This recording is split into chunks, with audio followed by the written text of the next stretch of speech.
Unë kam 2 vajza, vajzën e madhe kam 13 vjeç, të voglën 6 vjeç, dhe të dyja lejet e lindjes kanë qenë sfiduese për mua.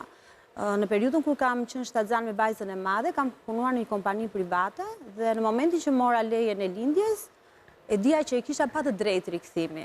Edhe punova pak me veten te kjo pjesë, sepse ishte bërë i qartë që në momentin një gjë që njihet me ligj, si ka mundësi që një kompani private mos ta ketë obligimin ligjor që të mbajë vendin e punës? Mendohet, është për një periudhë gati 13 vjet më parë dhe unë kur isha shumë mirë informuar dhe mungesa e informacionit në lidhje me këtë gjë, ndoshta më ka dëmtuar edhe për të pranuar këtë gjë dhe më bëi qartë në fakt. Që nëse ikën me leje lindje, po si prisin, si pretendonin që ti sa të lindje fëmijën ta merrnin krah dhe të shkojnë në punë. Edhe unë përqafova këtë gjë, mora gjithë vëmendjen e duhur për të përkushtuar vajzës.